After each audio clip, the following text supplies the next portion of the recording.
The Atlanta Falcons quietly have signed Andrew Stueber, offensive tackle, offensive guard, and I think this is a pretty big deal as we head into training camp. If you're new to the channel, we're Detroit Lions fans, but we have this channel all about teams and stories that kind of get overlooked by the national media. Atlanta Falcons seem like they're starting to get overlooked again because of the draft and who they took, kind of how weird that was, kind of not taking them seriously anymore.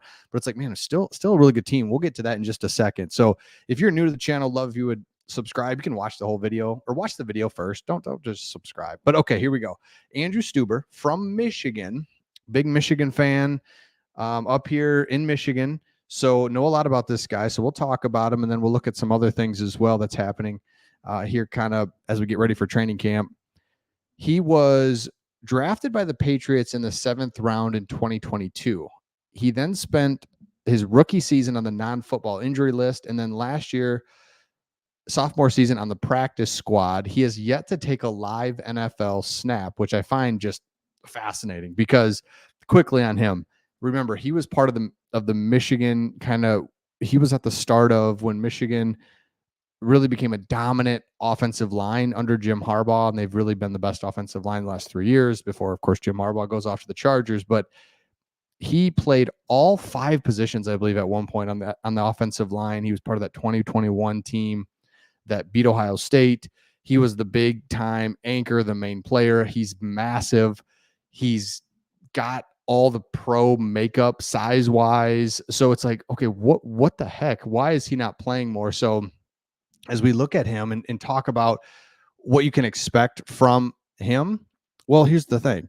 He's essentially an undrafted free agent. I mean, he was taken in the 7th round, but the reason I say undrafted free agents is because when we looked at guys in the later round or undrafted free agents, it's like, what positions can translate? Well, this is a position that can translate from, okay, you weren't taken high, but you can still find a way to be depth on the offensive line. And I don't think he's going to push for be a starter, but it's just depth. And that's, if you're an Atlanta Falcons fan, we all know about the big stories of Kirk Cousins, Michael Penix Jr., your star players, but there's these depth players that have to be important. And Andrew Stueber is one of these overlooked guys that he's kind of had some up, just, I mean, it's the Patriots. It's like, it's kind of weird there those last couple of years. Maybe he can really find a home with the Atlanta Falcons. So make sure to keep an eye on that. Next thing, if you're an Atlanta Falcons fan, here's the ultimate question. I think if we talk about the offensive line, we talk about the quarterback, that's obviously very important. Quarterback's very important. But what about these guys? It's like, where are we at? Drake London, Kyle Pitts, and Bijan Robinson. Like, these are the guys that have to be the stars that you're expecting. If they are, then all of a sudden, just because I saw this, it reminds me of it. All of a sudden, you're the 49ers, right? If Bijan Robinson is Christian McCaffrey, if Drake London, Kyle Pitts are the star players from, I can't even think of their names, from the 49ers, then all of a sudden you're the 49ers and you're in the NFC. So you're not in this just absolute loaded conference like the AFC where it's like, geez, I don't know. It's like, no. All of a sudden it's us, the Lions, and the Niners. Again, that's a lot to ask. And it's just, I don't expect that to just happen overnight. But it's like, Drake London, come on, man. What if you're the guy? Kyle Pitts, come on. Bijan, I can feel confident about you. So here's what some of the writers had to say about this. And it's like, do I think we will? So first, Tori said this, and I think this is a couple interesting ones we want to highlight. Do I think we will ever see Kyle Pitts have a production he did his rookie year? Perhaps not. The offensive weapons around him have grown too much. However, I do think we could see something closer to that production.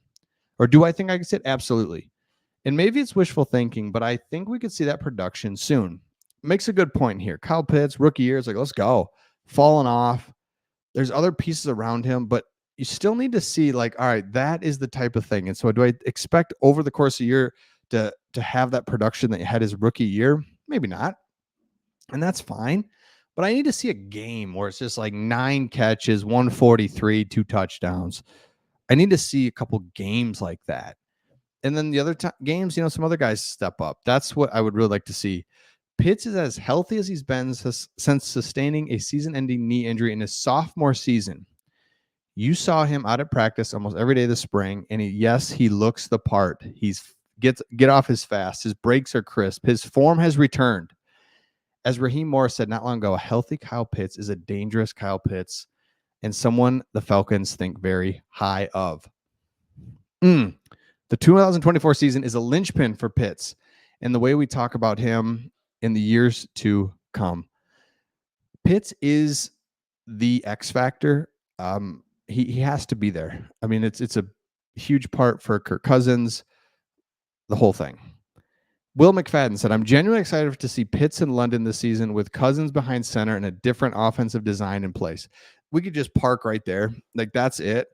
We get Pitts, London have just been, yeah, where you at, right? It's like, I think they're good. I think they've got all the potential. Well, now they have a quarterback.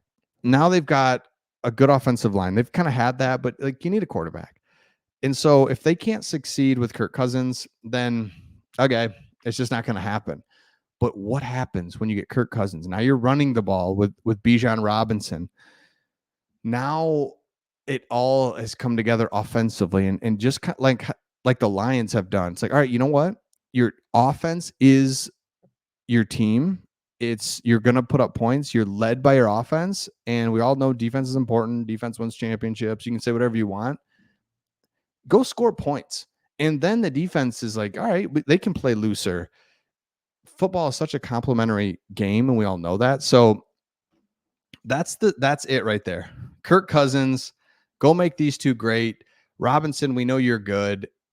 Offense, go lead it. Defense, you just play loose. Keep us generally in the game, but our offense is what we're counting on to carry us. And there we go. Like, it's crazy. Okay, here we go. Sure, those are the big three. Their names have been and will be talked about throughout this year, but I want to give early flowers to wide receiver Darnell Mooney. Okay. Darnell Mooney's another one where you're like, all right, we need some depth. We need some, and this is what I was just talking about with Andrew Stueber. We know the big guys, but if there's some other guys that can step up, and then this Atlanta Falcons in a division that doesn't scare you, you're not scared in this division. You win the division. Home playoff game. You're the Buccaneers of a year ago. Go steal another game. Now you're in the NFC Championship game. Like, it's not that crazy, especially with Kirk Cousins. I was a big Kirk Cousins hater for many years. And then after he just wins and wins and wins and wins and wins wherever he goes, it's like, all right, he's not bad. He's kind of got the Jared Goff thing where you're just like, you can hate him, you can think he's sucks, but he doesn't. He just doesn't. He just doesn't. So he's good. He can make anything, any throw. He can lead a team. You got to feel good if you're an Atlanta Falcons fan. So let me know your thoughts in the comments on this one, and we will see all of you on the next.